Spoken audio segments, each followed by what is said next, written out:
Hello, chers abonnés. J'espère que cette vidéo vous trouve en excellente santé. De mon côté, ça va pour mieux.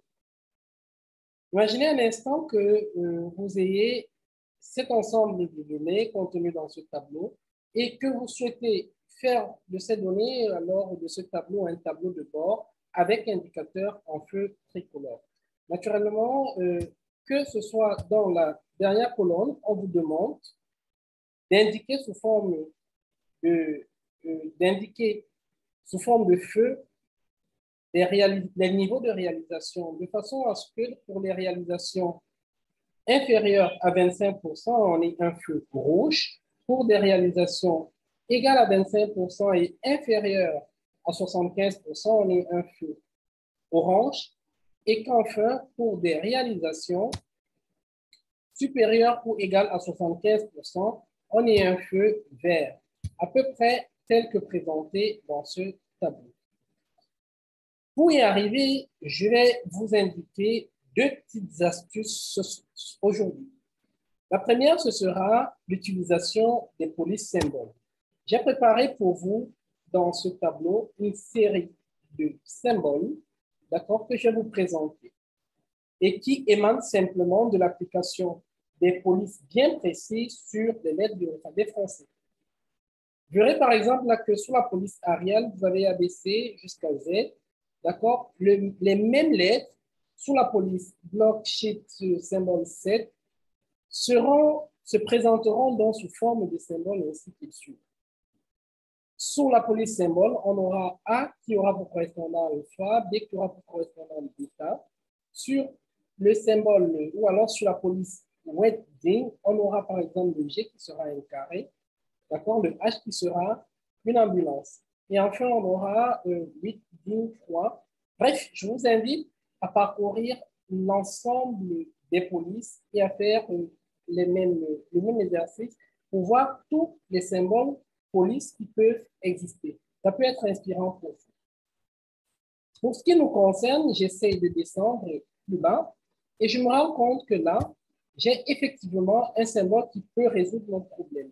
C'est la lettre N sous le symbole wedding. Et une fois que je l'ai repéré, je vais simplement revenir ici et mettre dans mon tableau la lettre N partout. Nous allons appliquer N partout. Voilà. On aura aussi pu faire simplement un copier-coller dans toutes ces zones. D'accord? Et dans cette plage, nous allons appliquer la police wedding. D'accord? Là, je peux saisir directement wedding. Voilà. Et là, nous obtenons déjà la forme. Il ne nous reste plus qu'à rendre vivant ces différents feux, qui pour l'instant sont tous unicolores et naturellement de couleur noire, comme vous le constatez.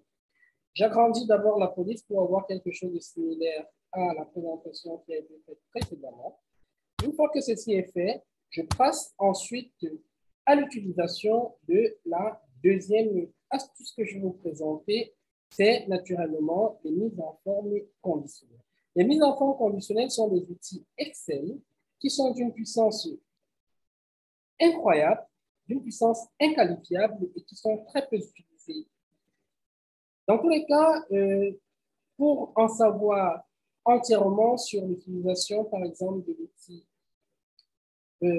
mise en forme conditionnelle d'outils d'Excel, je vous invite à la prochaine session sur les tableaux de bord et le pilotage de la performance organisé par PFAC Cameroun au mois de juin. Parenthèse étant faite, essayons donc d'animer ces différents boules en y attribuant des couleurs en fonction des résultats. Comme je l'ai dit, je vais utiliser les mises en forme conditionnelles et là, je vais gérer les règles. Je vais indiquer une nouvelle règle. D'accord? Là, je prendrai utiliser une formule pour déterminer pour déterminer pour quelle cellule le format sera appliqué. Ici, je vais simplement indiquer à Excel que si ma cellule, ou alors ma cellule I3 est inférieure, on a dit, à 25%. Tant qu'elle est inférieure à 25%, alors qu'Excel lui applique en police la couleur rouge. Première règle. Je vais passer ensuite à la seconde règle en cliquant sur nouvelle règle et le même principe. Cette fois-ci, je vais indiquer à Excel que si la même cellule, c'est-à-dire I3, là je vais utiliser une autre fonction.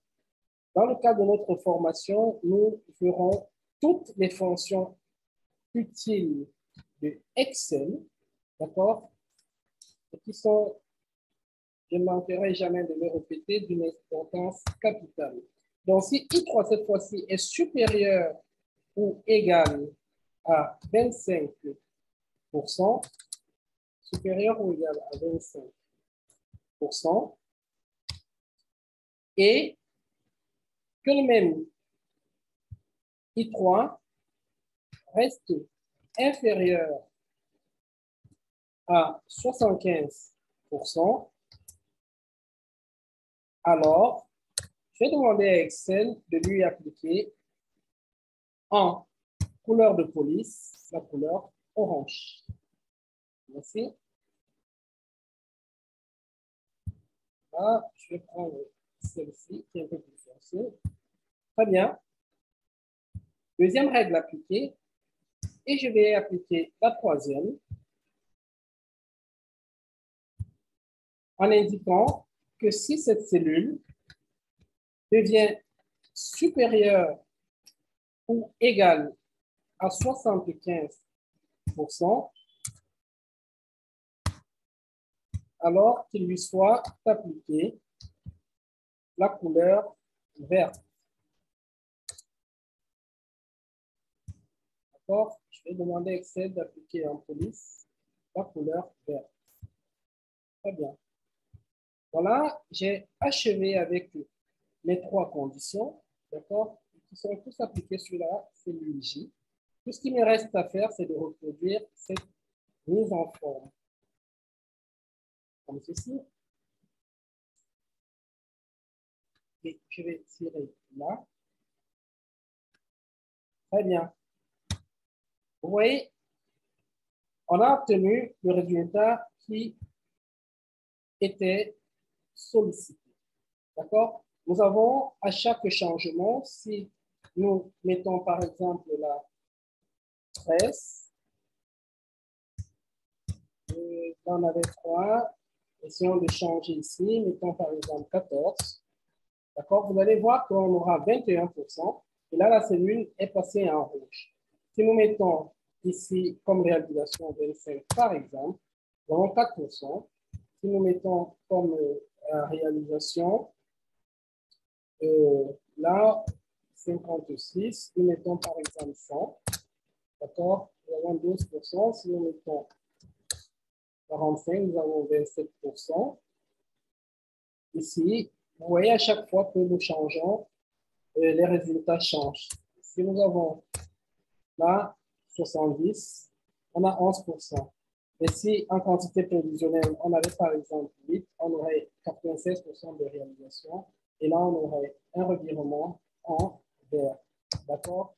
Si en prévision, on avait 4, on aurait eu 302% de réalisation.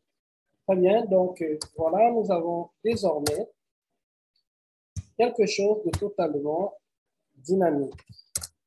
OK, je vais prendre 20 par exemple. Très bien, vous voyez que là, ils sont passés en orange.